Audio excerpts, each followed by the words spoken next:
लोकसभा चुनाव बीते बहुत समय हो गया। लोगों को उसमें लोकसभा चुनाव में क्या हुआ, क्या घटित हुआ, उसके चुनाव के बाद विधानसभा चुनाव आया। लोगों ने उस चुनाव में जिस प्रकार का सरकारी तंत्र का दुरुपयोग भाजपा ने किया था, उसका जवाब दिया। 9 विधानसभा सीट में भाजपा की एक आई रोहतक लोकसभा क्षेत्र में, और भाजपा को साफ करने का काम वहाँ से किया गया। तो ये मगर कहीं ना कहीं मैं समझता हूँ कि भाजपा की नीति देश में या प्रदेश में जो विपक्ष में मजबूत आवाज़ है, उस आवाज़ को कैसे निशाने पे लिया जाए, कैसे उस आवाज़ को कुचलने का प्रयास किया जाए, इस प्रकार की नीति पे लोग चलते हैं। पेटवाड़ गांव में आज चाय का प्रोग्राम था और इतना बड़ा प्रोग्राम था आपकी लोकप्रियता को देखते हुए कि यहाँ पे बहुत ज़्यादा मात्रा में भीड़ आई है। तो इसको मैं सभी का धन्यवाद करता हूँ और जो जसी हैं उनको मैं शुभकामनाएं देता हूँ, क्योंकि आज जो है आखिर ये प्रोग्राम भी कल होना था, क्योंकि कल राखी गढ़ी में प्रोग्राम है मेन। उसके रास्ते में पेटवाड़ में चाय का इन्होंने कार्यक्रम मुझसे मांगा था। फिर उसके बाद जब जुलाना का इनका कार्यक्रम इनको पता चला तो इनको कहा कि भाई वो कल वहाँ पे प्रोग्राम है, हल्के में 2 जगह हो जाएंगे, आज आप जो है आज ही कर दीजिए।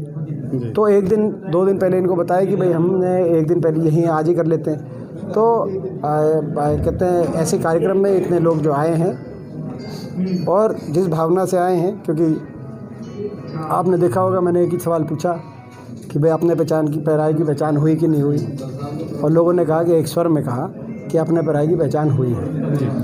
तो आज फोकस है, पूरे हरियाणा में फोकस है, हिसार पे मेन फोकस है, नारनौंद पे मेन फोकस है, पूरे हरियाणा में फोकस है। 2 दिन नारनौंद में देखिए ये देखो, मैं समझता हूँ कि नारनौंद क्षेत्र से मेरा विशेष लगाव रहा है। मेरी ड्यूटी नारनौंद में 2012 में लगी थी, 13 में जब उपचुनाव था, आपको याद होगा, जब उपचुनाव कांग्रेस पार्टी से उस टाइम जयप्रकाश जी उम्मीदवार थे, लेकिन उपचुनाव था उस समय मेरी फर्स्ट टाइम ड्यूटी लगी थी। तो मेरे को जब तब से लेके आज तक, आप तो देख रहे हैं, आप तो 10 साल से, आप तो एक तरीके से आप लोग तो मेरे जैसे वो सहपाठी हैं, उस तरह के हैं।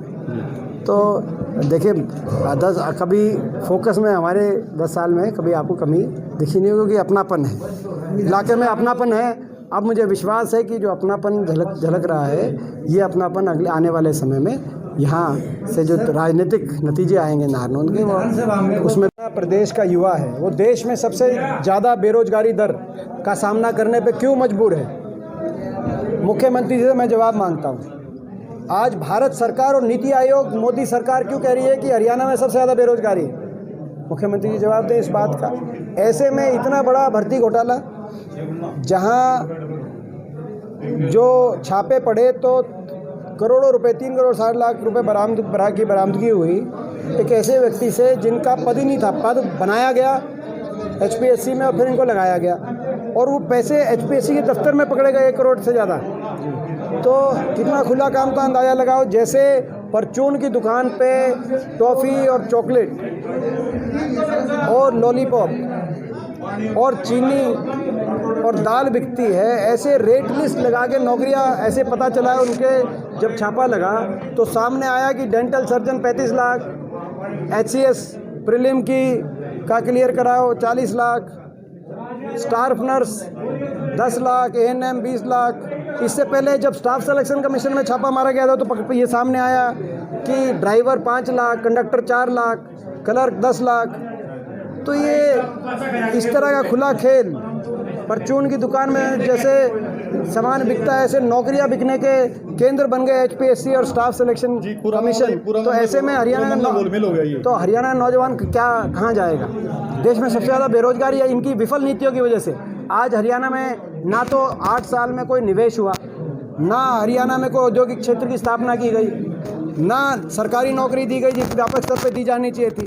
आज हरियाणा का युवा जाए तो कहाँ जाए। सवाल पूछे तो किससे सवाल पूछे, और मुख्यमंत्री सवाल पूछो तो कह रहे हैं कि भाई हम कोई इंक्वायरी नहीं कराएंगे। ये तो ये तो बात साफ है, इंक्वायरी तक कराने के लिए भी, यानी कि तार ऊंचे पदों पे बैठे हुए सरकार में ऊंचे पदों पे बैठे हुए लोगों तक तार जुड़े हुए हैं, तभी ये सरकार इंक्वायरी से भाग रही है। हमारी मांग है कि CBI इंक्वायरी हो, हाई कोर्ट के सिटिंग जज की निगरानी में सीबीआई इंक्वायरी और विजिलेंस इंक्वायरी का क्या मतलब है?